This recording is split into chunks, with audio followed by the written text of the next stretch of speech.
Me being the chosen one was like a blessing and exception. City known for homicide, majority depression. Grinding in the gym so I could live through the... What it do, YouTube? It's your boy Mike from NYC, and we back with another reaction. Today we are watching LeBron is working on his next super team. You know what I'm saying? Simple as that. Interested to hear what he has to say. So without any further ado, let's get it popping.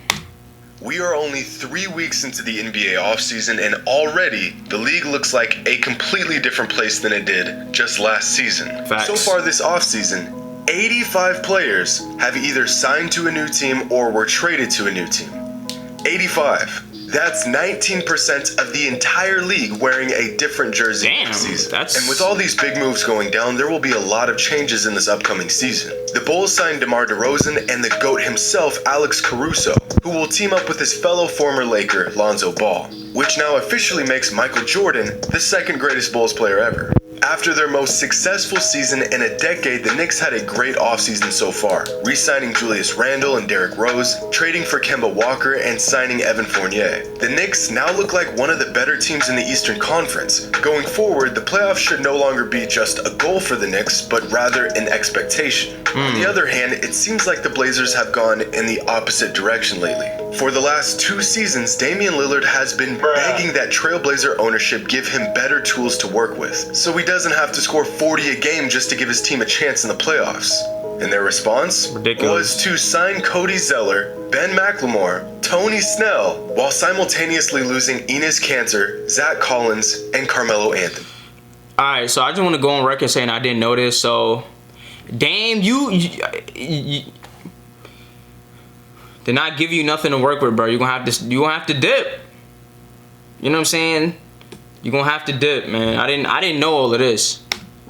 I mean, there's bad off seasons. Fucking horrendous. At this point, it's almost like the Blazers want Dame to leave. Exactly. Because in today's league, any player can leave at any time. In the last 2 weeks alone, the combined contracts of every player that has been signed or traded to a new team are worth... Y'all ready for this number? Billy? Yeah, that's... Alright, that's good. Okay. Alright, that's good. It's enough slices! $1,697 million, which at face value just sounds like an astronomical number. But for reference, in the entire history of the WNBA, which has been around for 25 seasons, a total of $271 million worth of player contracts. Which means in just the last 3 weeks, NBA players who were signed or traded to new teams have agreed to over 6 times more money in contracts than every single WNBA player in the history of the WNBA. Sheesh, bro. All of these contracts were signed in just 20 days. All of these contracts were signed over the course of 25 years. But this number doesn't even include the contracts of players that re-signed with their current teams over the last 3 weeks. If we include those contracts, this insane number inflates all the way to $3,683 million, including Steph Curry's 4-year extension for $215 million. Yes, sir. Which means in just a 6-year earned every penny. Stephen Curry will have made more money than every single WNBA player ever combined. Oh my God, that's filthy statistic, bro. It's fucking dirty. A player that you pay whatever you need to keep him around. Yeah. He demands that type of money, unlike many other players. Because for every good contract in the NBA, there's about a dozen bad ones. The Miami Heat just re-signed Duncan Robinson for $90 million. 5 years? The largest contract of any undrafted free agent. That's not bad though. And I'm happy for the guy. I don't think that's bad. That also means that next season, Robinson will be making more money than players like Jordan Clarkson, Christian Wood, and Jonas Valanciunas. On that same note, Duncan Robinson's teammate Jimmy Butler just signed a max extension worth $184 million. Now, don't get me wrong, Butler is a great player, but this contract is extremely hefty for a guy who just averaged 14 points per game in the playoffs while getting swept out of the first round. This contract means that when Jimmy Butler is 36 years old, he'll be making nearly $52 million in the final season of this 4-year deal. This also means that by next season, Jimmy Butler will be making more money than Joel Embiid, Nikola Jokic, Anthony Davis, and will be making just about as much as Giannis. Like I said, Butler is a great player who offers a lot more than just numbers on a box score. But to pay him like he's a generational talent doesn't seem like the best investment for a franchise looking to build on their young talent. But the big story that has unfolded over the last 2 weeks is the Los Angeles Lakers. There is a lot to unpack here. So where do we begin? Well, for starters, the Lakers are a completely different team than they were even 2 weeks ago. Of the 15 players currently on their roster, 8 of them were not on the team last season. These new players include Russell Westbrook, Trevor Ariza, Malik Monk, Kendrick Nunn, Dwight Howard, Wayne Ellington, Kent Bazemore, and Carmelo Anthony. In fact, this new Lakers squad is so new that the longest tenured player on the entire team is LeBron James, who's been on the Lakers for 3 seasons. And equally as shocking as the complete overhaul of their roster is the age of this roster. Now, the average age of an NBA player last season was 26 years old. The Oklahoma City Thunder have the youngest roster in the NBA with an average age of just 22.8 years old, which just makes me feel old and stupid and ancient. But the Lakers, on the other hand, have a roster made up of players with an average age of 31 and a half years old. 31 and a half.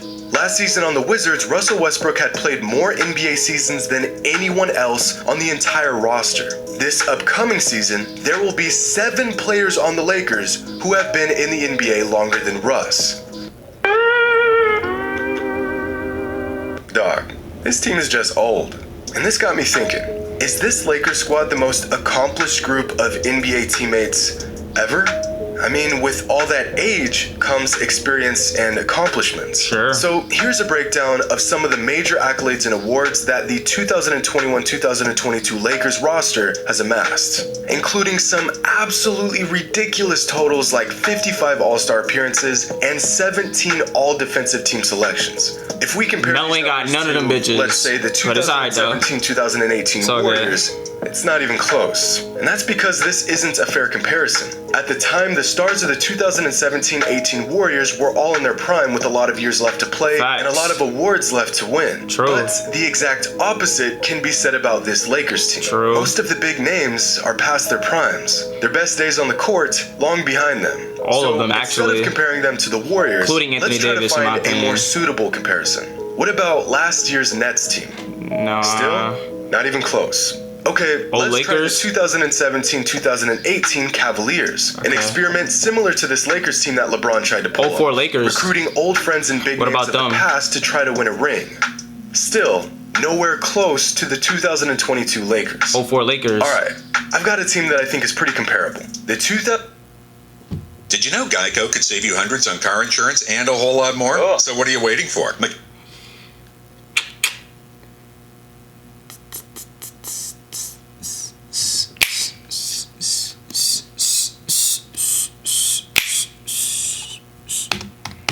2004 Lakers, when the organization brought in Karl Malone on his last leg and a serviceable Gary Payton to try to make up for the deteriorating relationship between Kobe and Shaq. Well, Still? getting closer, but still not there. Let's try one last run. Anything in mind? Let me know in the comments right now. What do you got? What team would you guys put up against this one in terms of just overall accolades?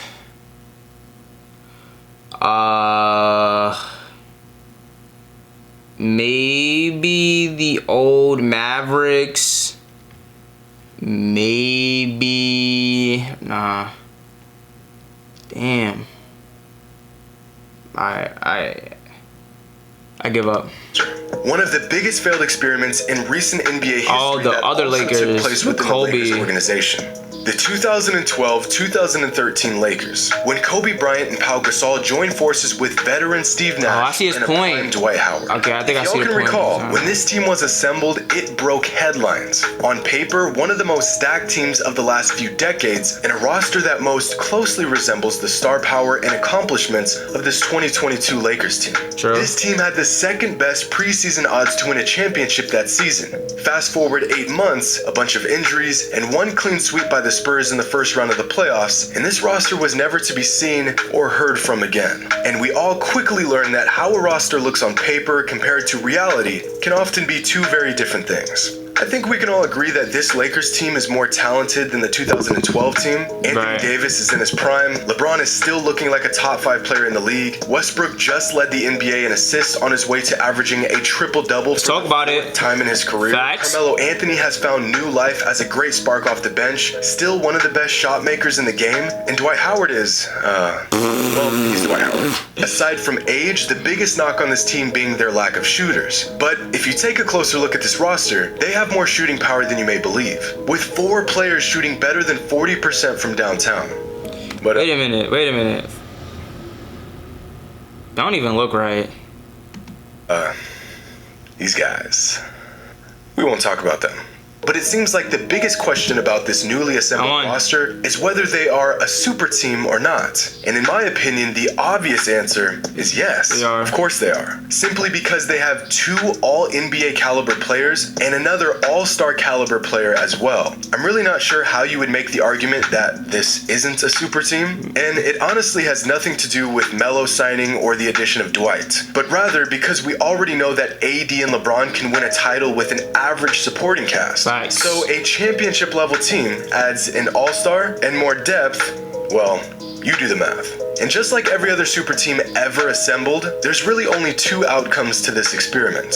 A, they at least make it to the finals and meet expectations, or B, they completely fall apart before the playoffs even begin. This has been the fate of every single super team in existence, at least in regards to their first season together. There's really been no in between. Just take a look at the successful and attempted super teams in recent history. The 2018 Thunder was a bust. The 2018 Cavaliers, bust. The 2017 Warriors, championship. The 2015 Cavaliers, finals, and then championship the next season. The 2012 Lakers was a bust. The 2010 Heat, a trip to the finals, and then a championship the next season. The 2007 Celtics, championship. And the 2003 Lakers, bust. This is just the fate of super teams. And with the 2021-22 Lakers joining this list, it's only a matter of time before they meet their fate as champions or just another addition to the expanding list of super teams that were a bust. Hope you all enjoyed, and as always, until next time. Hey, that was a good video, man.